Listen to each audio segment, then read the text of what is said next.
स्वामी जी, मेरा प्रश्न ये है कि आत्मज्ञान के परिप्रेक्ष्य में शरीर के विभिन्न कोशों की क्या महत्ता है? क्या इन सभी को भेद के ही शिव काया तक पहुंचा जा सकता है? कैसे इनको भेदा जा सकता है?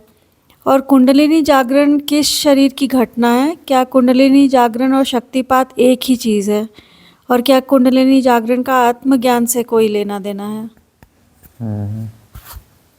इसको बोलेंगे बंच ऑफ क्वेश्चंस। ठीक है। कुंडलिनी जागरण और शक्तिपात क्या एक ही घटना है? दूसरी बात, जो विभिन्न कोश हैं इनका भग्न होना आत्मज्ञान के लिए अनिवार्य है प्रश्न, गहरे प्रश्न है। ये वाली लाइट जला देना। प्रश्न बहुत अच्छे प्रश्न हैं।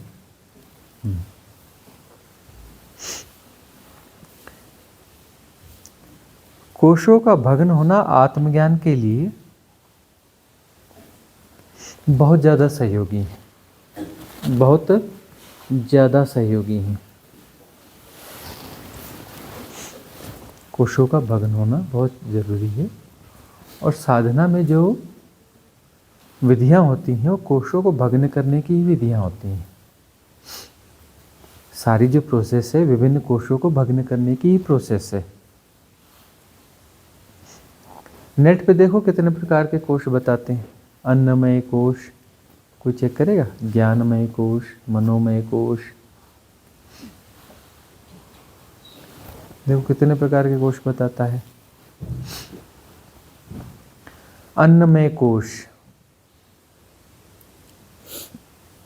जो ये शरीर है यह अन्नमय कोश है, ठीक है ना। इसको हम लगातार पोषण देते हैं,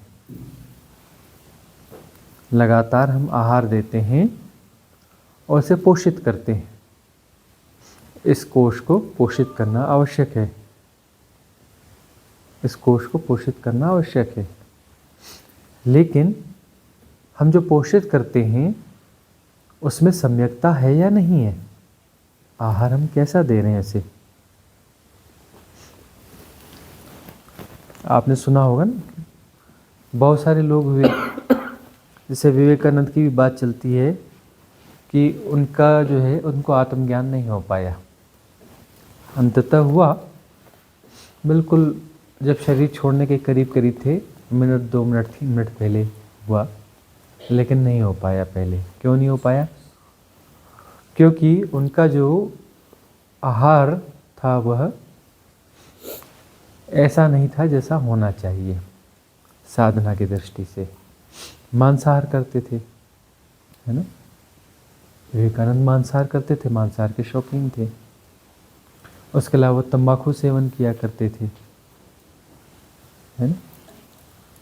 तो उनकी वह गहराई नहीं बन पाई, वह बात नहीं बन पाई। लेकिन अंत समय में जाते जाते जाते जाते अंत में किसी प्रकार से वह बात बनी। और अंत समय में उनकी जो साइनस की नसें हैं वो फट गई और नाक से खून भी निकला।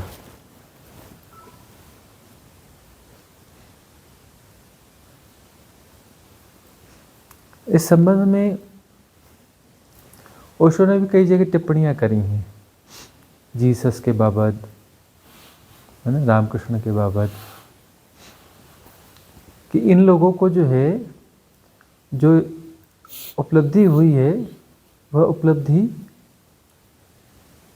सर्वश्रेष्ठ नहीं है और हो सकती थी, है नहीं।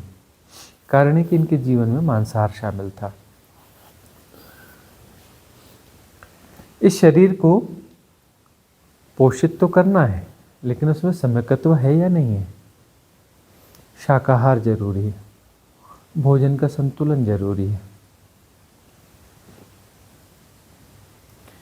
एक सबसे बड़ा हिप्नोटिज्म यह हो गया है कि बार बार खाओ, थोड़ा थोड़ा खाओ, शरीर को कंफ्यूज करते रहो। मतलब आपकी चेतना जो है वो शरीर में ही उलझी रहे, शरीर में पाचन प्रक्रिया चलती रहे चलती रहे चलती रहे। शरीर में पाचन प्रक्रिया है तो बॉडी साइकोसोमेटिक है ना। और मन जो है वो चेतना को ही संघनीभूत करके कहीं इन्वॉल्व करता है, उपयोग करता है। मन वो एक प्रक्रिया है, मन कुछ है नहीं, वो एक प्रक्रिया है जिसके माध्यम से चेतना संघनीभूत होकर के किसी विशिष्ट प्रक्रिया में समाहित हो जाती है। अब जो है चेतना वहाँ उलझी हुई है। कहाँ उलझी हुई है? शरीर में। तो मैं शरीर नहीं हूँ ये कैसे जानोगे? मैं शरीर नहीं हूँ यह जानने के लिए शरीर को ऐसा अवसर भी तो मिलना चाहिए जब वह खाओ पचाओ वाली प्रक्रिया से थोड़ा विश्राम में आ जाए। तुम खाते ही रहते हो और पचाते ही रहते हो। तुम खाया तुमने 25-50 ग्राम बीच बीच में। पचाने में कोई, खाने में 2 मिनट लगे, पचाने में 2 मिनट तो लगेंगे नहीं। पचाने में तो 4 से 6 घंटे लगेंगे, 8 घंटे भी लगते हैं। किसी ज़माने में होता था कि लोग जो बड़ी जल्दी पचा लेते थे, या कुछ बच्चे पचा लेते होंगे अभी भी, लेकिन वह चीज़ ख़त्म हो चुकी है ना। अब थोड़ा सा भी खाओगे उसको पचाने में 6 घंटे भी लग सकते हैं, 8 घंटे भी लग सकते हैं। शरीर की वो क्षमताएं तो रही नहीं, शरीर की वैसी क्षमताएं रही नहीं। तो बार बार भोजन नहीं होना चाहिए। भोजन जो है सुपाच्य होना चाहिए, मांसाहार नहीं होना चाहिए, नशापता नहीं होना चाहिए, ताकि शरीर में सजगता बनी रहे, शरीर में बेहोशी ना आए, तमस ना आए, भारीपन ना आए, शरीर हल्का रहे। शरीर हल्का रहेगा तब जो है मैं शरीर नहीं है जाना जाएगा। यह किसके द्वारा जाना जाएगा? मन के द्वारा जाना जाएगा। कोई आत्मा का तल नहीं जानता कि मैं शरीर नहीं हूँ, मन जानता है कि मैं शरीर नहीं हूँ। यह शरीर में नहीं हूँ, यह मन जानता है। अगले कोश का क्या है? मनोमय कोश।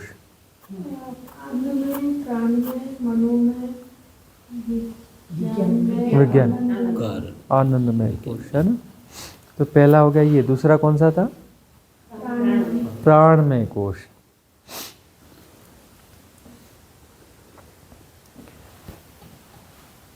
प्राण का संचार होता है इस शरीर में। शरीर में प्राण का संचार होता है, यह सातत्यपूर्ण प्रक्रिया है।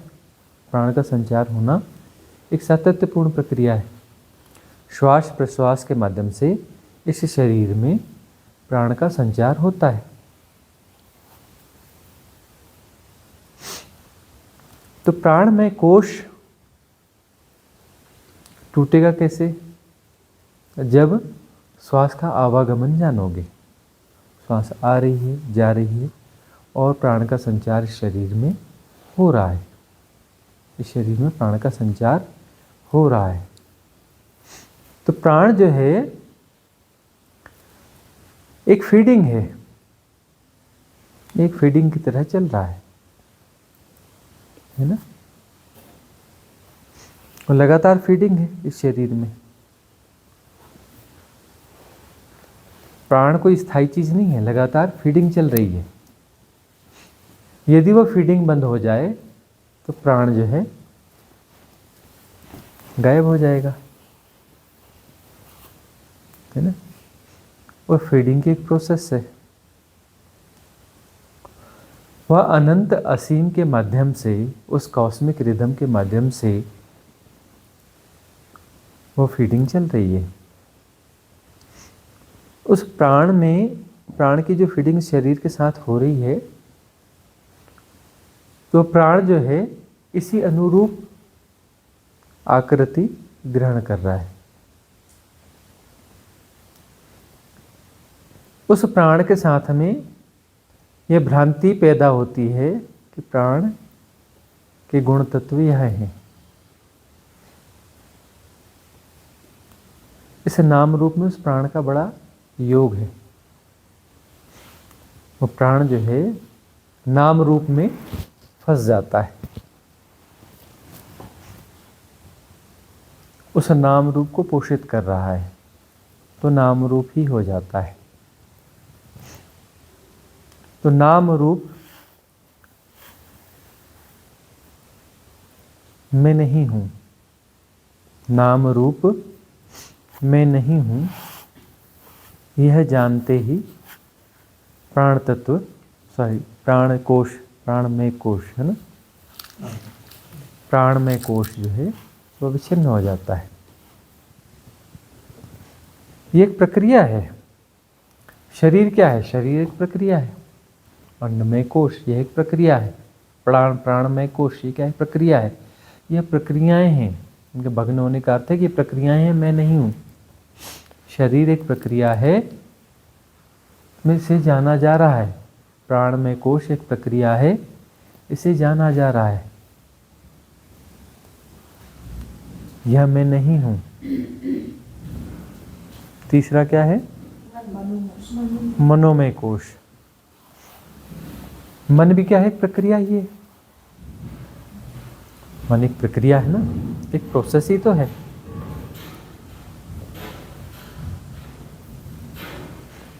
लगातार कुछ एक्सरसाइज चल रही है, कुछ मैनेज करने की, समझने की, प्रतिक्रिया करने की।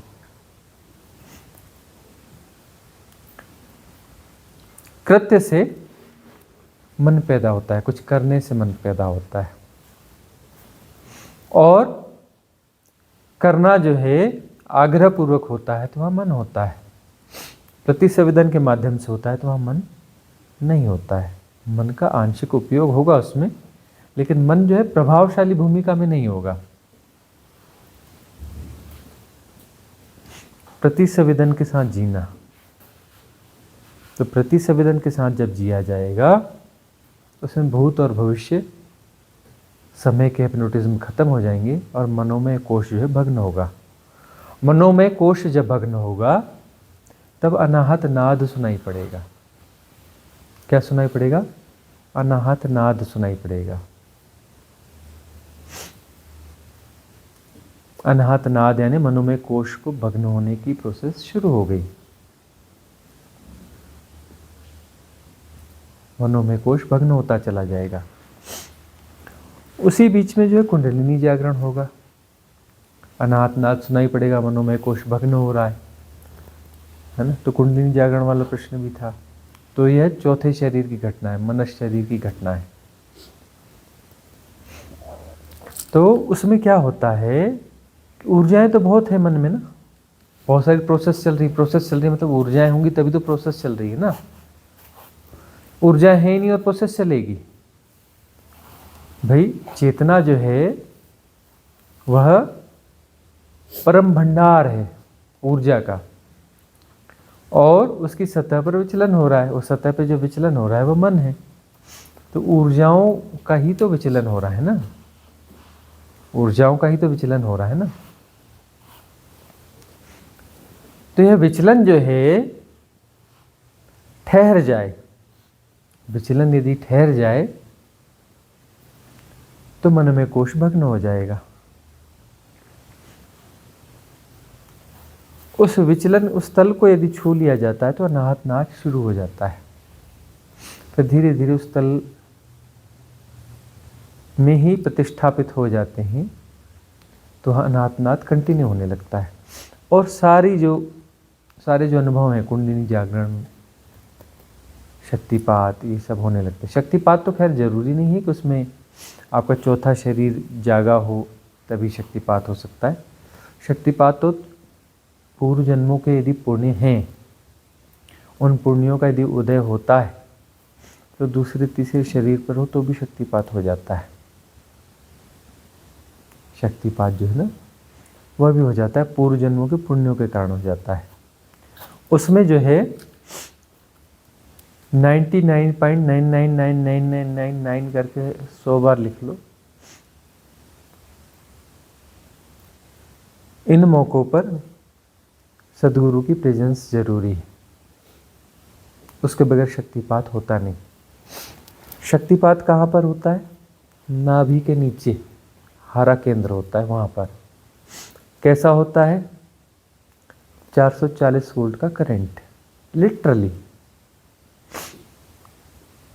लिटरली वही होता है कि जैसे नंगा तार बिजली का यहाँ पे छुआ दो तो जो करंट लगता है उससे कम वाला नहीं, हल्का फुल्का करंट नहीं लगता वहाँ पे कि वहाँ थोड़ा थोड़ा कुछ सेंसेशन महसूस हुआ, वो शक्तिपात नहीं है। लिटरली जो बिजली का तार, नंगा तार यहाँ पे छुआओगे, है ना, 2-4 सेकंड के लिए, 2 सेकंड के लिए, तो जैसा करंट आएगा, लिटरली वही करंट आता है, उसे शक्तिपात कहते हैं।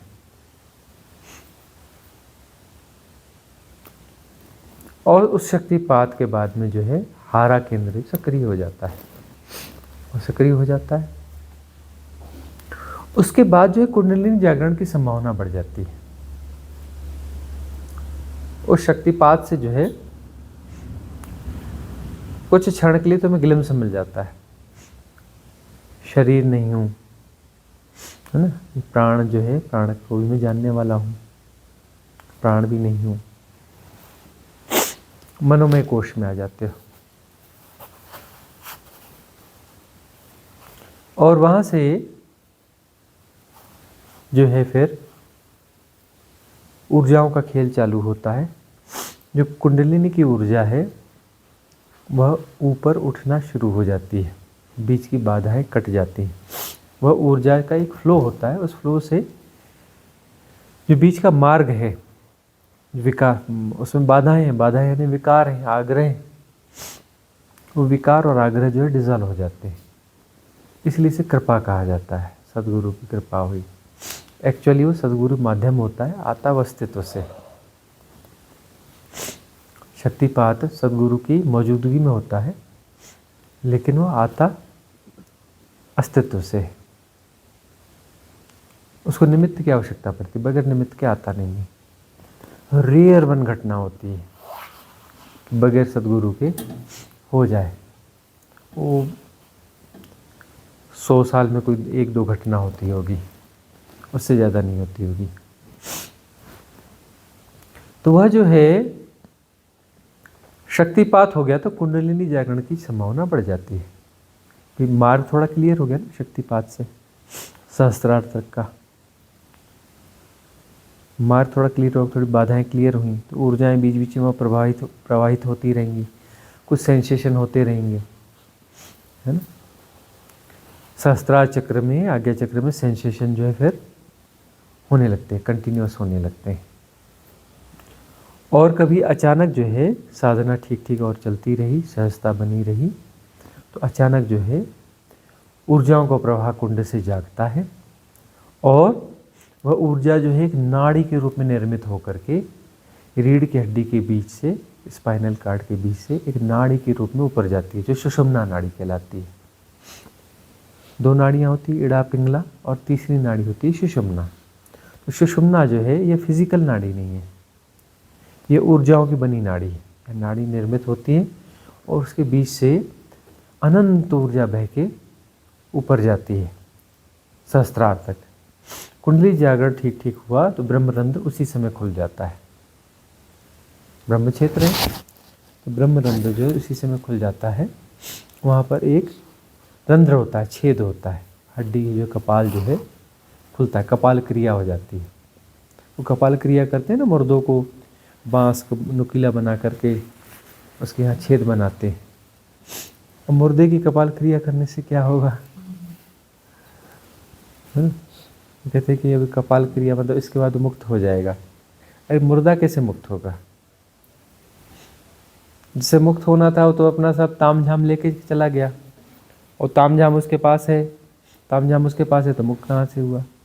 तामझाम तो कैरी करके ले गया, उसका बिल्ट इन प्रोग्राम बन गया, है ना। उसकी रील वापस पूरी घूमी, सब उसने रिस्टोर किया, पिन पॉइंट ब्लूप्रिंट बन गया और वह बिंदु बन करके गतिमान हो गया। उसका तो जन्म होगा,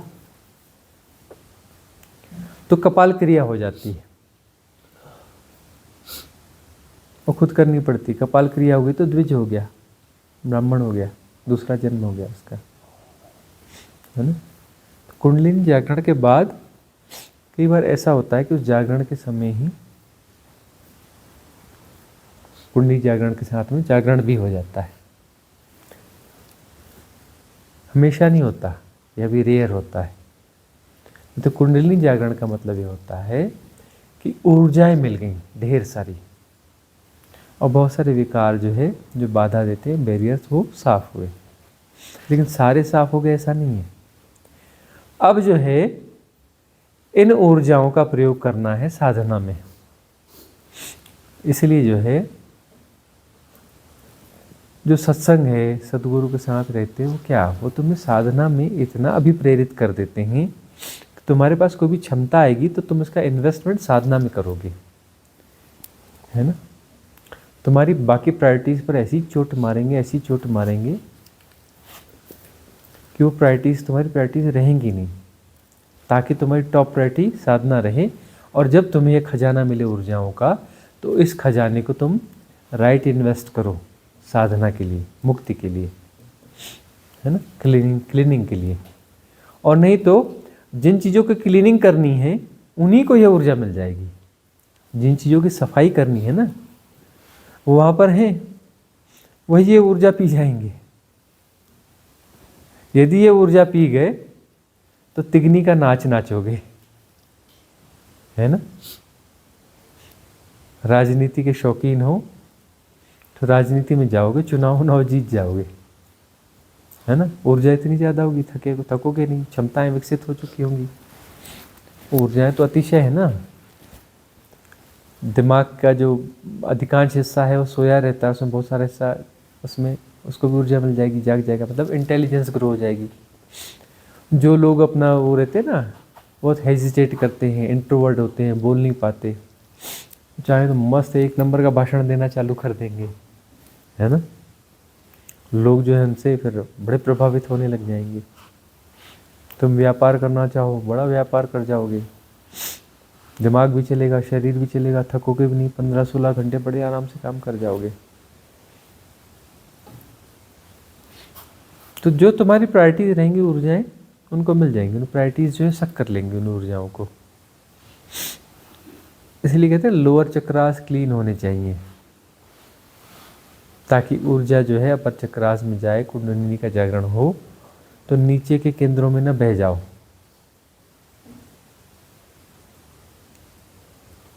पागल आवेग जो है हो जाएंगे, फिर जो नीचे के केंद्रों में आवेग था ही और उन्हें ऊर्जाएं मिल गई, तो पागल आवेग हो जाएंगे, नियंत्रण रहेगा नहीं।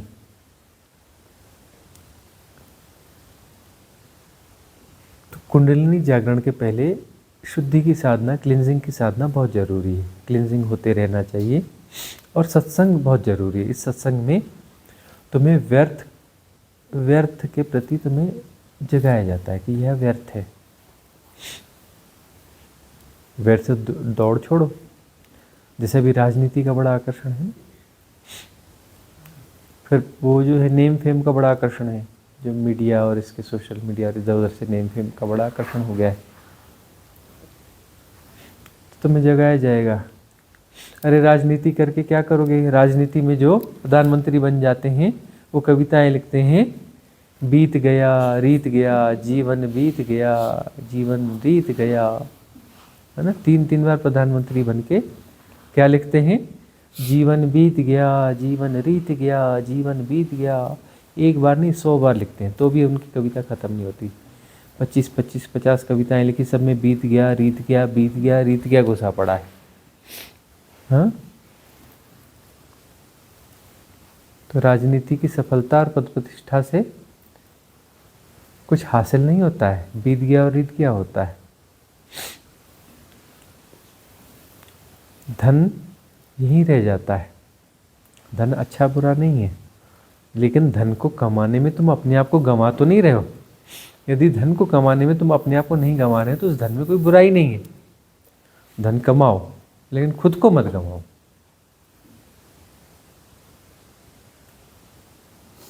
अपने लिए जी रहे हो या नहीं जी रहे हो?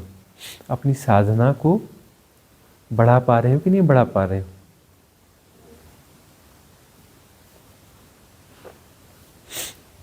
तो कुंडलिनी जागरण और शक्तिपात अलग अलग घटनाएं है ना। लेकिन शक्तिपात जो है भूमिका बनाता है कुंडलिनी जागरण की। शक्तिपात का मतलब जो है ऊर्जाएं मिल गई कि तुम जो है तुम्हें करोड़पति बना दिया गया। शक्तिपात का मतलब है ना। और कुंडलिनी जागरण का मतलब तुम बादशाह हो गए। करोड़पति नहीं, तुम क्या हो गए? बादशाह हो गए, सम्राट हो गए। इतनी ऊर्जा। तो कुंडलिनी जागरण के बाद में योग भ्रष्ट होने की संभावना बहुत होती है, क्योंकि वो ऊर्जाएं इतनी रहती हैं, मिलेंगी तो सभी चक्रों को। अब इतना बड़ा खजाना है, बीच में कुछ डकैत लूट भी लेंगे तो कितना लूटेंगे, है ना। वो खूब लूटेंगे, मन भर के लूटेंगे, लेकिन तब भी कुछ ना कुछ तो ऊपर पहुंच ही जाएगा। सहस्त्रार्थ को भी ऊर्जा मिलेगी, आज्ञा चक्र को भी ऊर्जा मिलेगी, विशुद्धि चक्र को भी ऊर्जा मिलेगी, है ना। कुछ जो है साधनात्मक जो भी प्रक्रियाएं हैं, जो भाव हैं, जो उसके भी पैटर्न्स होते हैं ना, पुण्य होते हैं, उनको भी ऊर्जाएं मिलेंगी। तो तुम कितना भी पागल हो जाओ इधर उधर, लेकिन तुम्हारे जीवन से साधना पूरी जाएगी नहीं, जाएगी नहीं। और इतनी ऊर्जा से तुम यदि कोई चीज़ भोगोगे ना, धन कमाना या राजनीति भी, बड़ी जल्दी तुम ऊब के बाहर आ जाओगे, क्योंकि त्वरा बहुत ज़्यादा होगी ना। कुछ भी करोगे तो उसमें त्वरा बढ़ जाएगी। त्वरा के लिए ऊर्जा चाहिए, ऊर्जा तुम्हारे पास भरपूर है ना। जो 10 साल में पॉलिटिक्स करेंगे तुम महीने भर में उससे ज़्यादा अनुभव बटोर लोगे, ये त्वरा तुम्हारे पास बहुत ज़्यादा होगी। पद प्रतिष्ठा नाम तुम्हें इतने धनाधन कमाओगे और देख भी लोगे कि ऊर्जा तो ऊपर के चक्रों को भी मिली हुई है, तुम देख भी लोगे है व्यर्थ। पद प्रतिष्ठा मिल तो रही लेकिन इसका कोई सार नहीं है, यह भी दिखेगा। तो भोग होगा, तुम भोग से बाहर भी आ सकते हो। अब डराया जाता है कि कुंडलिनी जागरण होगी तो तुम पागल हो जाओगे। ऐसी घटनाएं बहुत कम होती, बहुत कम होती, जिनके जीवन में साधना है ही नहीं, है ना, और साधना की समझ नहीं है थोड़ी भी, वह पागल होते हैं। जिनके जीवन में साधना की थोड़ी समझ है और साधना है, वह पागल नहीं होता। जो कैथारसिस जिब्रिश वगैरह करता है ना, थोड़ा पागलपन, जानबूझ के पागलपन वाली जो प्रोसेस करता है ना, वह आदमी पागल नहीं हो सकता। उसको पागल करना नामुमकिन नहीं। कुंडलिनी जागरण हो जाए, कुछ हो जाए, उसे वो शौक दे दो, ये कर दो, वो कर दो, दुनिया भर की कोशिश कर लो, उसको पागल नहीं बनाया जा सकता। दुनिया पागल हो सकती है, वह पागल नहीं हो सकता। वो पागलपन का अभिनय कर रहा है और पागलपन को जो है जी रहा है ना। पागलपन को खुद ही जी रहा है, वो खुद उस प्रोसेस में जा रहा है, पागलपन की कैथारसिस कर रहा है, अपने पागलपन को निकाल रहा है। उससे पागल नहीं किया जा सकता। उसे पता है कि पागलपन क्या है, कैसा होता है। आ भी जाएगा तो हाँ आ गया पागलपन, चलो निकाल देता हूँ, है ना, कैथारसिस करके निकाल देगा उसको। वह आदमी कभी पागल नहीं होगा। तो इस बात का डर तो निकाल देना चाहिए। जब भी कुंडलिनी जागरण होता है ना, आमतौर पे रात में होता है, जब तुम बिस्तर में रोते हो, आधी रात में अचानक होता है ज़्यादातर।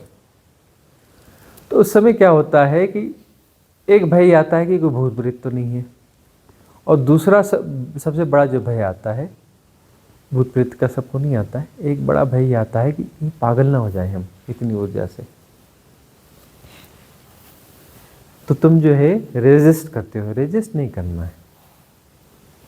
हालांकि उस समय जो है मन कुछ ना कुछ बकबक जरूर करता रहेगा, लेकिन वो बकबक दिखेगी नहीं, कहीं दूर कहीं सुनाई देती रहेगी हल्की फुल्की मन की बकबक।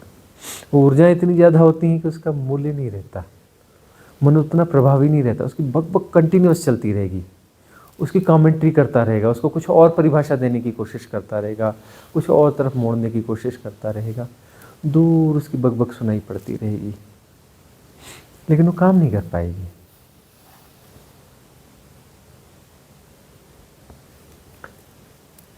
तो कैथारसिस होते रहना चाहिए, जिब्रिश होते रहना चाहिए, क्लिनजिंग होती रहनी चाहिए, और डरना बिल्कुल नहीं, उसको पोस्टपोन नहीं करना। तो मन की एक ही मात्र तरकीब होती है, पोस्टपोनमेंट, स्थगन। मन एक स्थगन की प्रक्रिया तो है, और है क्या? और किस चीज़ को स्थगित कर रहा है? एक ही चीज़ को स्थगित कर रहा है, वो 1000 चीज़ स्थगित नहीं करता, लगता है इसको स्थगित कर रहा है, एक ही चीज़ स्थगित कर रहा है, वो तुम्हारा एनलाइटनमेंट। मन एक ही काम करता है, दूसरा काम आता ही नहीं मन को। उस काम को करने के लिए वो 1000 उपाय करता है, लेकिन काम एक ही है उसका। वो क्या है? मुक्ति को पोस्टपोन करना, परम ज्ञान को पोस्टपोन करना, स्थगन करना। अरे कल हो जाएगा, परसों हो जाएगा, वो जब मिल जाएगा ना उसके बाद होगा। ये मकान बन जाएगा ना उसके बाद आत्मज्ञान होगा। वो आत्मज्ञान शब्द यूज़ नहीं करता, लेकिन बोलता है पहले यह हो जाए ना उसके बाद बड़ा आनंद आएगा, उसके बाद तो बस सब ठीक ही ठीक है, मतलब वो मुक्ति है, निर्वाण है, उसके बाद है। ये बच्चों की शादी हो जाए, सेटल हो जाए ना, उसके बाद तो बस कहना क्या है, उसके बाद तो सब परफेक्ट है, उसके बाद तो जीवन में मौज ही मौज है। किस मौज की बात है? उसी मौज की बात है, मुक्ति, निर्वाण, आत्मज्ञान, उसी मौज की बात है। तो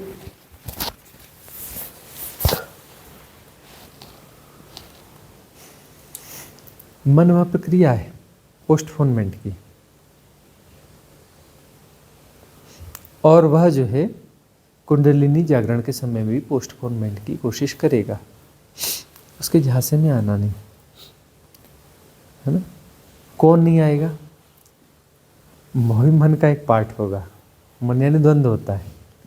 मन का बड़ा हिस्सा जो है वो पोस्टपोनमेंट की कोशिश करेगा, और एक हिस्सा जिसमें तुम जागृति में हो, तुम मन ही हो ना, तुम तैयार हो जाना कि नहीं, जो हो रहा है ठीक है। और जो हो रहा है ठीक जैसे ही बोलोगे तो तुम्हें बल मिलने लगेगा, तुम्हारा कॉन्शियस माइंड बड़ा होते जाएगा। क्यों? ऊर्जाओं का प्रवाह चल रहा है, ऊर्जा सक करने लगोगे, है ना? तुम्हारा कॉन्शियस माइंड बड़ा होते जाएगा, तुम्हारी ताकत बढ़ती जाएगी, और उसकी अवचेतन मन की ताकत घटती जाएगी। तो तुम उस ऊर्जाओं को पी जाओ, उसको मत जाने दो, पैटर्न्स को मत पीने दो, तुम पी जाओ।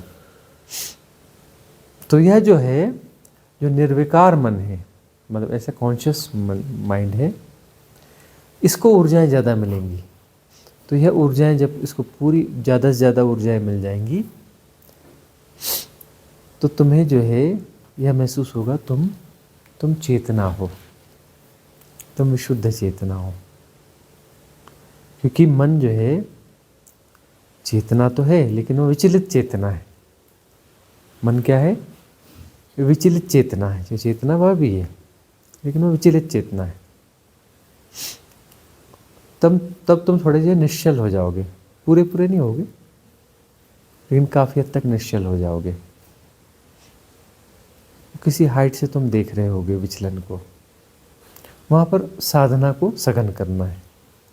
साधना को सघन करोगे तो जो विचलन के तल हैं उन्हें जैसा का तैसा जानते रहोगे तो जो ढेर सारी ऊर्जा है ना, वो उसे नहीं मिलेगी, वो तुम्हें ही मिलेगी। तुम अभी मन ही हो, है ना? मन हो मतलब 2 टुकड़े हो, लेकिन ये वाला टुकड़ा बलशाली करते चलना, इसे बलशाली करते चलना, इसे बड़ा करते चलना, बड़ा करते चलना, बड़ा करते चलना। और वह जो है वह विसर्जित होते जाएंगे, उसके पैटर्न्स। जो संकल्प की साधना होती है ना, क्या होता है संकल्प? यानी संकल्प जब लिया जाता है, यदि सचमुच में संकल्प है,